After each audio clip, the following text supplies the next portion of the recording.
Okay, getting up on Deb's roof, I decided to do a quick little video. That way you all get to see and hear everything that I found and what I talked about when I was up on the roof, or what I want to talk about. Let's start with these 3 reminder arrows. So with your new roof, we're going to replace this white drip edge. It's called, flashing, called drip edge. And then the next one is, I just told Matt that I haven't seen the commercial, but because it's on network TV.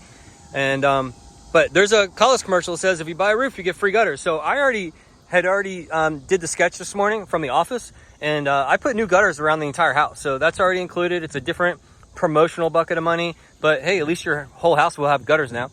And then, the third arrow is to talk about the fascia. All in all, the fascia, this wood board, is actually in very good shape, except maybe in some corners and some other spots. On page 2 of the estimate, it has every type of wood imaginable and what it would cost for us to replace small sections as we find it. And then the next thing I noticed is basically just the amount of granule loss on the roof. And the reason why that's important is once you lose the granules on the shingles, all the protective and pliable chemicals inside the shingles start to leach out, and the shingles start to become extraordinarily brittle, almost like saltine crackers. And so that's exactly what's happening now with this roof. I'd still give the roof actually pretty high marks for its age. There is one thing that absolutely needs to be taken care of. There's not a single inch of ventilation up on this roof. And as a matter of fact, if you look around, nobody has ventilation, which is kind of mind-boggling. Your attic, your roof needs to breathe. You need to let that heat escape. And that's going to really prolong the life of your roof for a very long time. So as you can see with my chalk marks here, all that's going to be vented. All that's going to be vented there, all the way across there, on and on and on. Everywhere you see a peak, it's going to have the adequate ventilation. So I'm sorry you didn't have that before, but we'll definitely make it right for sure. Over here, I got some codes. These are all the vents that I found up on the roof. We're going to replace those. More vent. Let's talk about the flat roof. There's nothing really fun or sexy about a flat roof. It is needed. But the good thing, the one thing that your house did that's a big favor to you, is it already built in its construction just enough slope to keep the water moving away from the house. And that's called pitch. So this roof has 1 inch for every 12 inches of taper.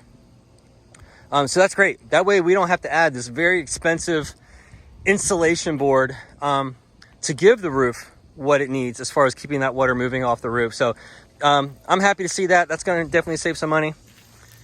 Please just let me know about these satellite dishes, whether any of them are still being used. We'll gladly remove and dispose of these, all those brackets. But if you are using either of these, your only homework assignment is to call the dish company and have them relocate it, obviously off the roof. You have perfect exposure if it went pole mounted in the backyard. It doesn't need to be on the roof at all. Okay, real quick, last 20 seconds or so. Let me talk about how Collis is going to redo your roof correctly for you. So imagine with me removing all the shingles, getting down to the bare plywood roof everywhere. Okay. I've already included 3 full sheets of plywood with your roof replacement. I've walked pretty much every inch of this roof. I found some soft spots. I figured 3 would be a pretty good start, but let's just kind of back pocket the idea of another maybe 2 or 3 extra pieces here and there. 2 building codes that have been upgraded in the recent couple years. The first one says re-nail the plywood to the roof trusses. The code used to be 12 inches, now it's 6 inches. We go every 4 to 5 inches. We're gonna literally double, triple the number of nails holding the plywood to the roof trusses.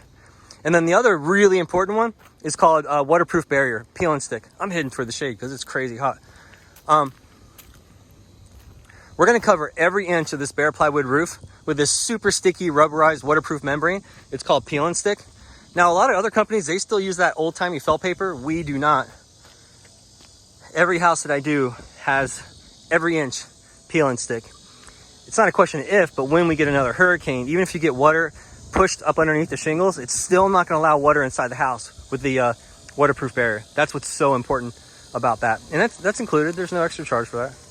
And then on top of that, we're going to put your 30-year Owens Corning architectural shingles. Okay? So that's a pretty good overview. So I'll just leave this here and then look forward to hopefully talking with you all. Thanks so much. Bye.